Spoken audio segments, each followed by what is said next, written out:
Bien, entonces, al respecto, como yo les decía, en una celda galvánica, que puede ser una pila o una batería, ¿cierto? El sistema o la reacción redox que ocurre de forma espontánea, ¿ya? ¿Qué es lo que normalmente procede cuando nosotros estamos usando, por ejemplo, un, un sistema inalámbrico, ¿cierto? ¿Qué es lo que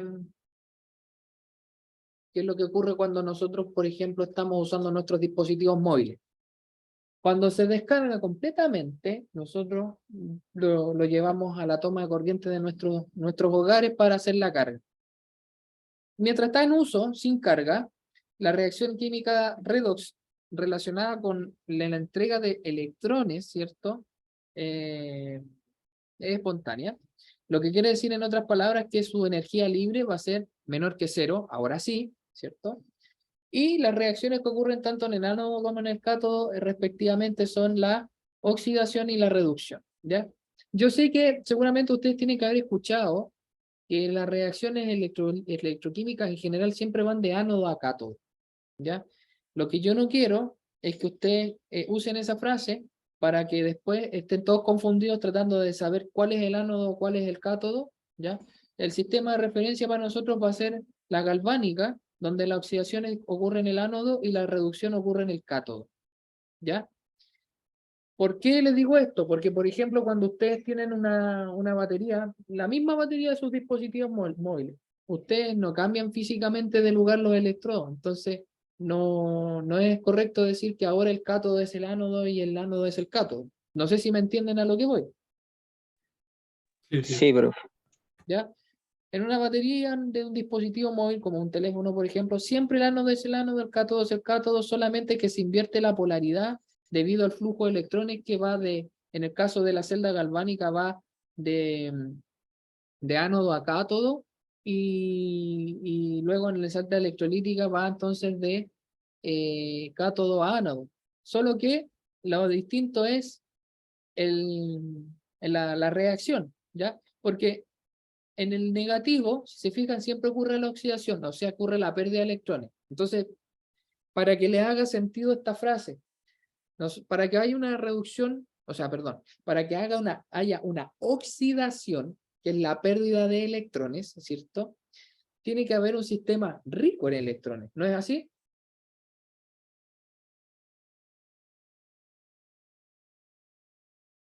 Sí, sí, profe. ¿Sí? ¿No es así, cierto?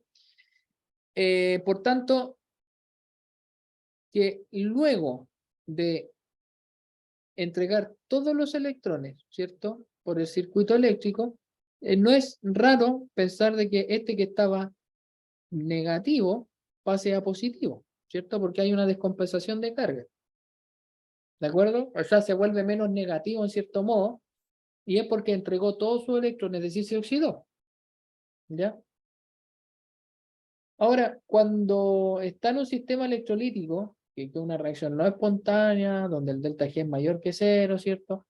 La reacción que procede es la reducción, ¿ya? Que es básicamente lo que describíamos en esta diapositiva, ¿ya? Que el electrón se mueve desde el cátodo, ¿cierto?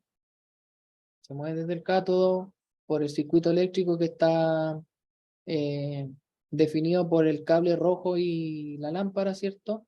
Y va al ánodo, ¿ya? Y después todo este proceso ocurre con todos los electrones disponibles que pasan por el circuito, y los iones entonces que se redistribuyen nuevamente en la disolución del electrolito, ¿de acuerdo? O sea, en cierto modo podríamos verlo como si fuera una despolarización, ¿vale? Sí, profe. Perfecto. ¿Hay alguna duda hasta acá? ¿Algo que no les haya quedado claro? No, profesor. Sí, a todos, Todo bien. todos quedaron más o menos claros cuál es la diferencia entre una celda galvánica y una electrolítica. Sí, profe. Ahí ya aclaró todas mis dudas. Sí, profe. Ya, perfecto. Igual de todas maneras nosotros vamos a hablar de esta historia, ¿ya? A ver. Ah, ok, gracias Silvio, ya voy a tenerlo claro. Vi que Silvio estaba con problemas de audio. Ya Silvio, ningún problema, estamos claros. Ok, entonces, al respecto, si nosotros miramos esto en contexto, ¿ya? Y fíjense lo que voy a hacer. Tenemos una reacción química típica, que es esta que está aquí arriba, ¿ya? Que seguramente ustedes la conocen, ¿ya? Y que es la reacción de la electrólisis de agua, ¿ya? Fíjense lo que acabo de decir, electrólisis, ¿vale? Esta reacción yo le puse un signo igual, porque en realidad puede ir en un sentido o en otro, como yo la tengo descrita aquí abajo, ¿lo ven, no? Sí. Sí, profe, se ve bien. Entonces la consulta es, ¿en qué sentido es galvánica y en qué sentido es electrolítica? ¿La podrían decir ustedes en cuál de los dos sentidos galvánico y en cuál de los dos sentidos electrolítico? En la primera sería electrolítica porque se necesitaría energía para que se dé la formación del agua. Y ¿Seguro? en la segunda, Yo creo lo contrario, que es galvánica la primera.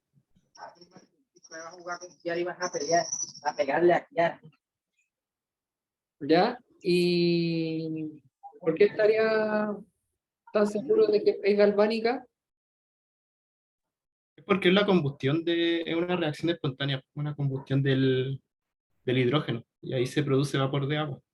Ya. Aquí, por ejemplo, claro, esta es vendría siendo como la combustión. Si lo vemos desde el punto de vista químico, que es la combustión en sí, ¿cierto? La combustión de hidrógeno en presencia de oxígeno libera una cantidad brutal de energía, casi comparable a la de los combustibles fósiles. Ahora, si esto mismo lo llevamos a un reactor electroquímico, la cantidad de potencial que entrega es equivalente a la cantidad de electrones que proporciona, ¿ya? En este caso, tal como dijo Pablo, si no me equivoco, el proceso es un proceso galvánico. Y aquí tenemos el ejemplo de una celda de combustible. Cuando entra el hidrógeno, ¿cierto? Por uno de los electrodos, que en este caso es el ánodo, ¿ya? Se produce un splitting de la molécula de hidrógeno que forma un H más y un H menos que después, bueno, se va formando el H más y a través del electrolito se produce la conducción protónica de ánodo a cátodo, ¿ya? De forma paralela o prácticamente al mismo tiempo, a través del circuito, ¿ya? Se produce la conducción electrónica, ¿ya? Para ir a parar estos electrones al cátodo, donde van a estar esperando estos protones o estos iones hidrógeno para estabilizar su carga y generar entonces las reacciones que ustedes ven acá. La reacción que ustedes ven aquí abajo, ¿cierto? Es la reacción que ocurre en el ánodo, la reacción de oxidación.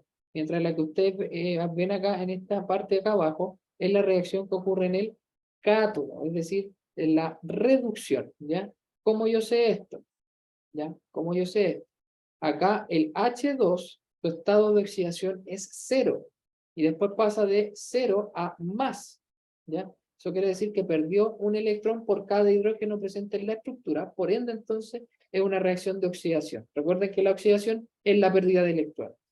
Por otra parte, en el caso del oxígeno, este oxígeno tiene estado de oxidación 0, ¿ya? Y al mezclarse con el agua, que bien dice 4H más, ¿cierto? Al mezclarse con los protones que vienen de aquí a acá, ¿cierto? En presencia de los electrones, se genera agua y en el agua el oxígeno tiene estado de oxidación -2, es decir, ganó 2 electrones. Por tanto, es una reducción. ¿Ok?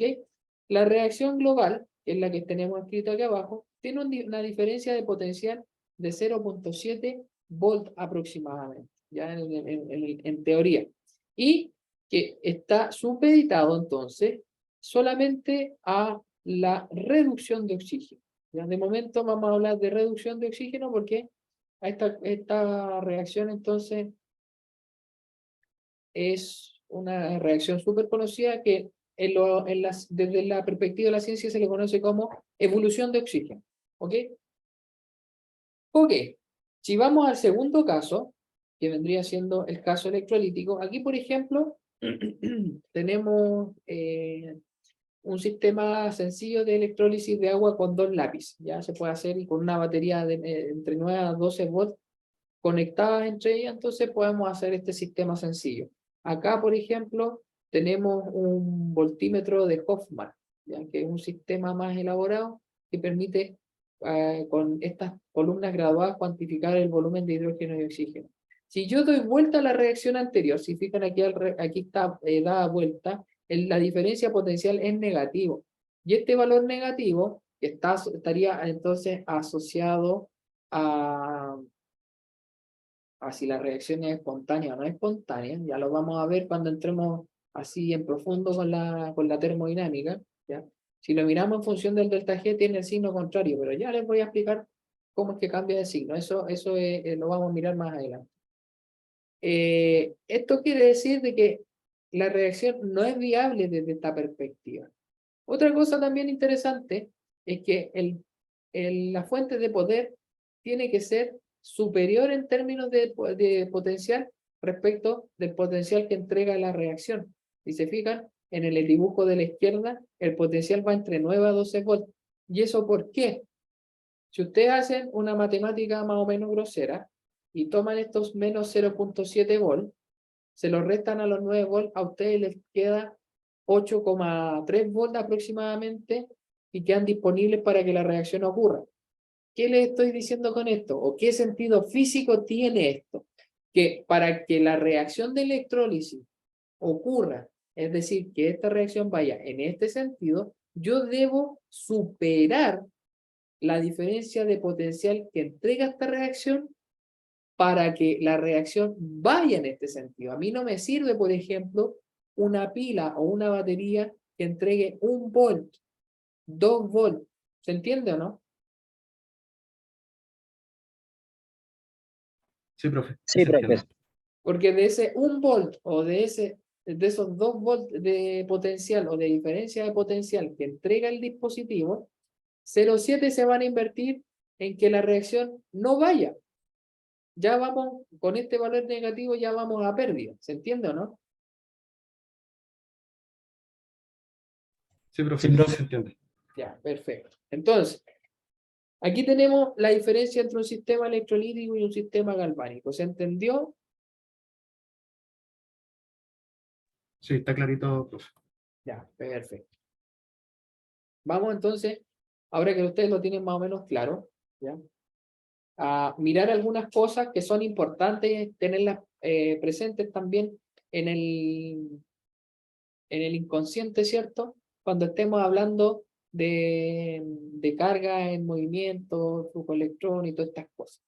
Entonces, vamos a desarrollar un poco esta parte de electrostática que es básicamente la física de las cargas en estado de reposo, ¿cierto? Cuando estas están en movimiento, nosotros pasamos a la electrodinámica, o que nosotros también la conocemos como electromagnetismo, ¿cierto? Pero en este caso solamente vamos a hablar de un poco de la electrostática y vamos a ver entonces las leyes y algunos conceptos que son interesantes de entender y digamos, dilucidar en nuestras mentes para poder entender también cómo funciona un fenómeno electroquímico, ¿ya? Entonces, lo primero que vamos a mirar acá es la ley de Coulomb. Y básicamente, la ley de Coulomb describe lo que en cierto modo describe, no sé si la primera o la segunda ley de Newton, que habla de las fuerzas las fuerzas en equilibrio, ¿no?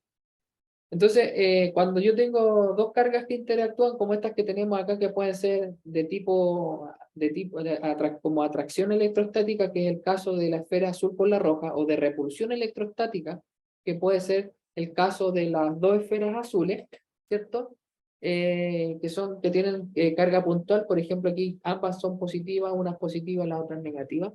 El producto de ambas cargas, o decir, cómo estas interactúan, ¿cierto? Va a ser inversamente proporcional al cuadrado de la distancia, es decir, a esta distancia que se da acá, ¿ya? Esa distancia, al haber una relación de distancia, ¿cierto?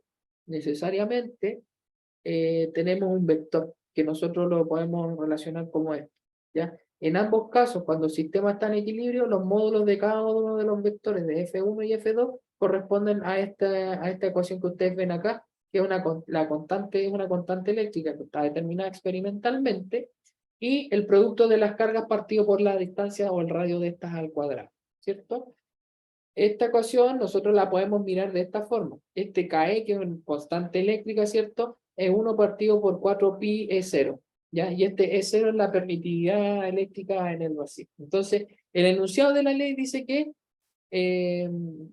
cuando no hay movimientos de carga, o por aproximación, o cuando el movimiento se realiza a velocidades bajas en trayectorias rectilíneas, así tal cual como lo describe el modelo que tenemos en la figura, entonces a eso se le puede llamar fuerza electrostática, que es lo que está descrito entonces como los vectores estos que están representados por flechitas, ¿cierto? Una cosa importante es que la ley de Coulomb solo es válido en condiciones estacionarias. Entonces, en otras palabras, cuando hablamos de condiciones estacionarias, estamos hablando de los estados inicial y final de cómo están las cargas, que podrían estar aquí, y después, en el caso si fueran cargas opuestas, podrían estar acá más cerca. ¿Ya? Estado inicial y estado final. La trayectoria no es algo que se describa a partir de esta ley. De hecho, es uno de los inconvenientes que tiene la ley de Ohm. Entonces, si miramos en términos matemáticos cómo es que se puede calcular esta magnitud, ya que nosotros aquí la tenemos representada como un vector, la fuerza de cada una de las cargas puntuales que se ejerce sobre cada una de ellas por separado, a una distancia que puede ser representada por D, o en este caso por el radio, entre estas dos, se puede expresar entonces como la ecuación que ustedes ven aquí abajo, ¿ya? Esto es súper importante que lo tengan presente, porque hay algunas ecuaciones, algunos modelos que nosotros vamos a ver en este curso, que derivan a partir de, o usando la ecuación de la fuerza electrostática, que es esta que está acá. ¿De acuerdo? ¿Todo bien hasta aquí?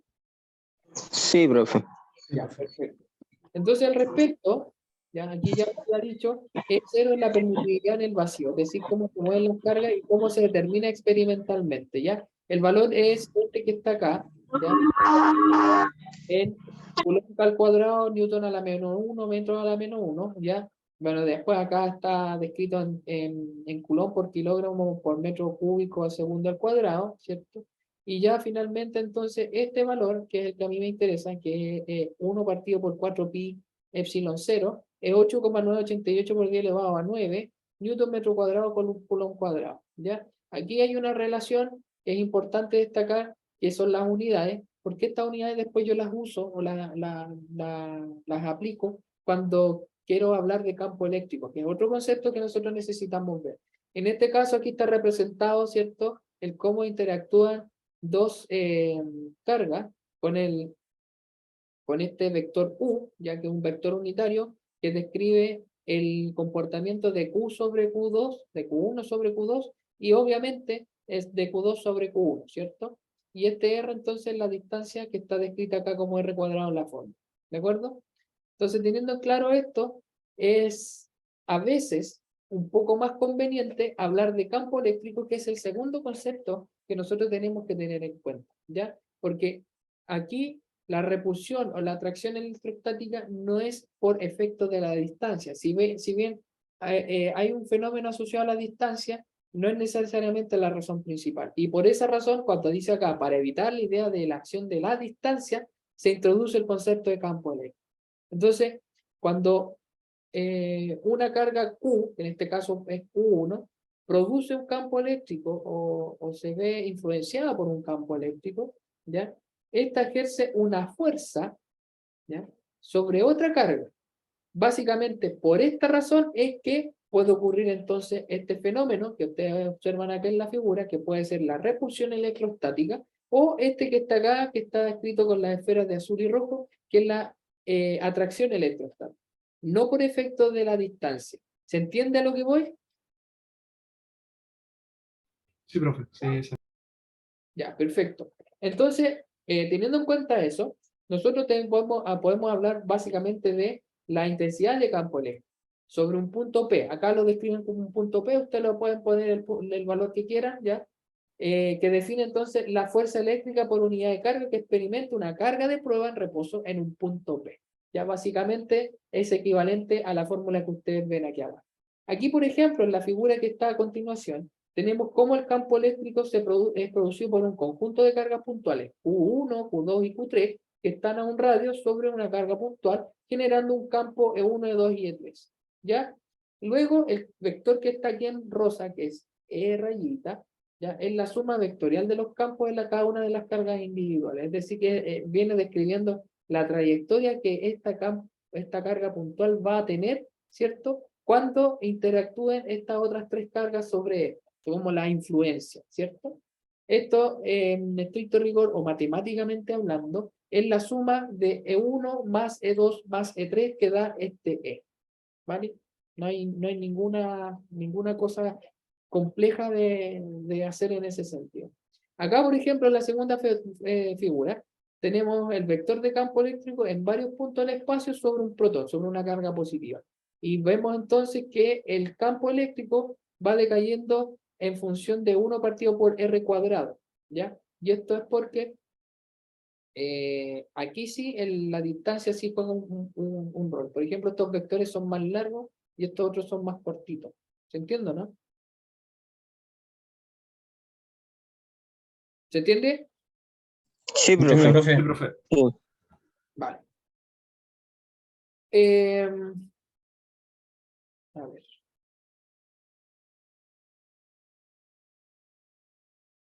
Y luego, el otro concepto que tenemos que tener clarito, es el de potencial eléctrico. Y yo creo que este es el que más vamos a usar en este curso. ¿Ya? Porque este es el que está relacionado con el concepto de corriente, con el concepto de resistencia y posteriormente también con el concepto de impedancia, que es una propiedad propia de, valga la redundancia, propia de los materiales que presentan fenómenos asociados a conductividad eléctrica o iónica. ¿Ya? Entonces el potencial eléctrico, ¿ya? Es un concepto que tiene relación con el trabajo, básicamente. ¿Ya? En otras palabras, cuando hablamos de diferencia de potencial eléctrico, que normalmente en los libros está descrito con esta letra, que es la letra phi, entre un punto B y un punto A, sobre un campo eléctrico, ojo con lo que estoy diciendo, sobre un campo eléctrico, entonces se define como el trabajo que puede ser eventualmente reversible y que realiza entonces una carga al moverse, en comillas, desde un punto A hasta un punto B. ¿Ya? Y entonces está descrito con, como el límite de la función, ¿cierto? Cuando UP, la carga de prueba, tiende a cero, del cociente entre el trabajo reversible y la carga de prueba. ¿De acuerdo?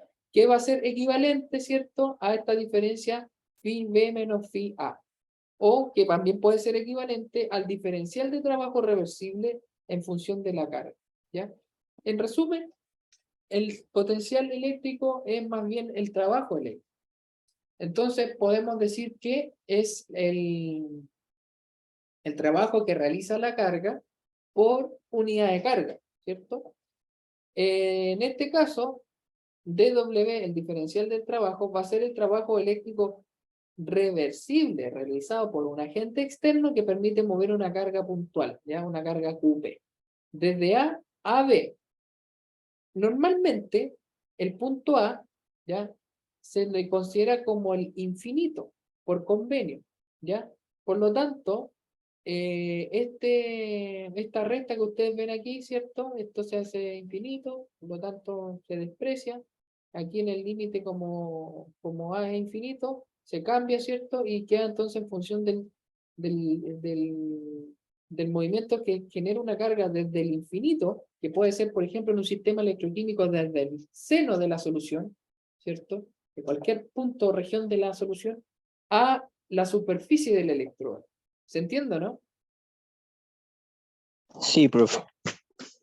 Y por eso entonces es importante este concepto, que lo tengan súper claro. O sea, cuando nosotros hablamos del trabajo que realiza la carga para moverse desde el infinito a un punto B, un sistema electroquímico sería desde el seno de la solución ¿Ya? Cuando yo digo el seno de la solución, estoy diciendo cualquier región espacial donde se encuentre esta carga que hace que se mueva desde allí mismo, hasta la superficie del electrodo, que vendría siendo el punto B. Entonces es lo que nosotros consideraremos para efectos del fenómeno como potencial eléctrico en una reacción electroquímica. ¿Ya? Entonces, el término reversible, entre comillas, como sale aquí, va a indicar que la fuerza es ejercida por un agente externo, ¿cierto? Y que solo difiere de manera infinitesimal a la fuerza ejercida sobre el campo eléctrico, teniendo en cuenta, voy a devolver para atrás, que si yo despejo de aquí, ¿cierto? Si yo despejo de aquí la ecuación esta equivalente a F partido por QP, la fuerza va a estar descrita entonces por el campo eléctrico y el producto de esta con la carga, ¿ya? La carga puntual o la carga de prueba. ¿Estamos claros? Sí, profesor. Perfecto. Entonces, cuando se le asigna un valor al punto A y al punto B, normalmente por convenio al A se le elige como al infinito, ¿ya? Donde en ese caso, como dice acá, la carga de prueba no interacciona con otras cargas. O sea, la interacción, si lo queremos ver en términos más bien relativos, es más bien débil, ¿ya? Porque al aplicar un potencial o una diferencia potencial para mover esa carga o para mover ese electrón, le estoy dando las condiciones óptimas para que realice el trabajo esa carga. ¿Se entiende, no? Sí se entiende por mi parte, profe. Ya. Entonces, al respecto, cuando nosotros definimos este como infinito, se iguala a cero. Por eso sale de la ecuación, si se fijan, este pedacito que está aquí es este pedacito que está acá, ¿ya? Y eso es porque Q sub A se hace cero. ¿Se entiende, no? Sí, profe.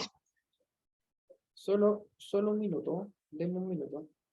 Y ya estamos casi terminando y ¿cómo se llama? Ya con esto los dejo tranquilos porque igual es mucha información esto, o sea, de aquí todavía ni siquiera estamos viendo la termodinámica propiamente tal.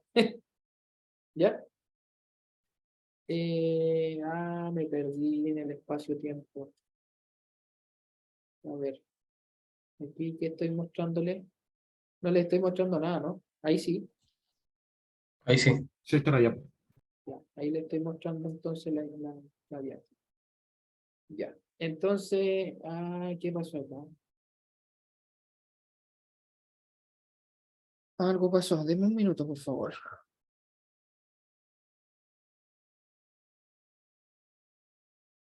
Alguien se cayó.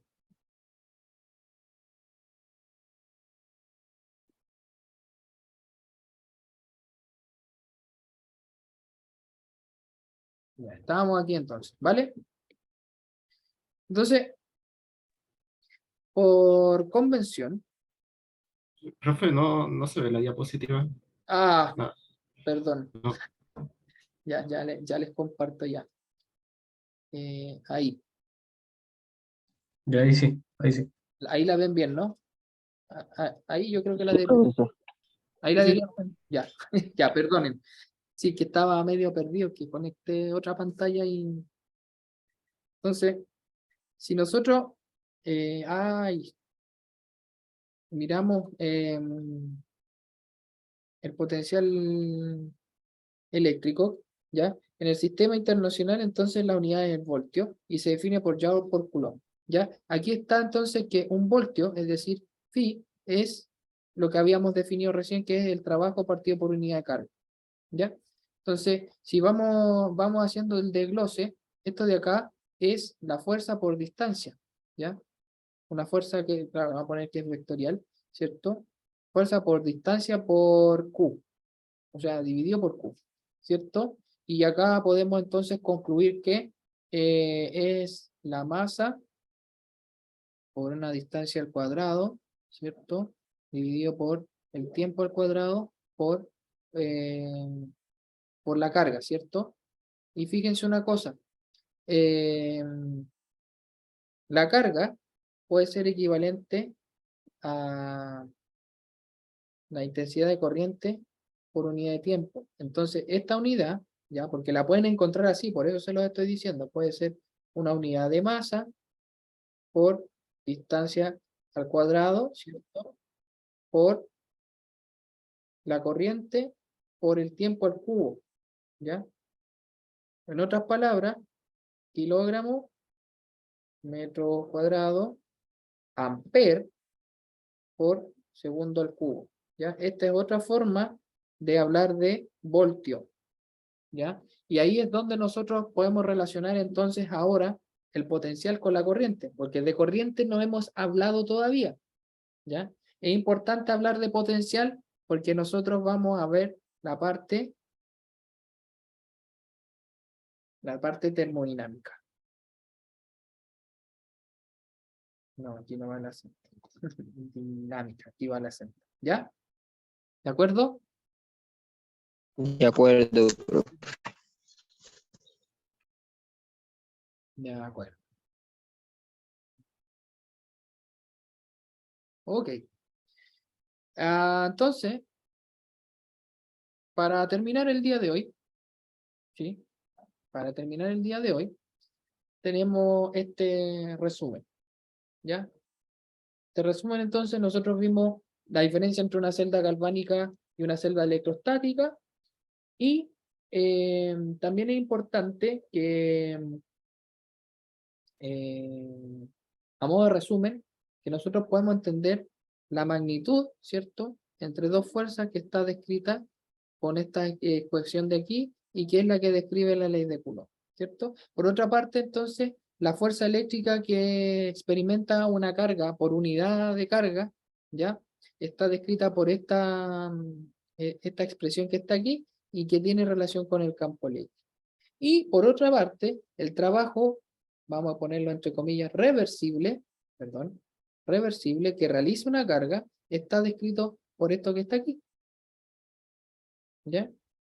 Y se describe como el potencial eléctrico. ¿De acuerdo?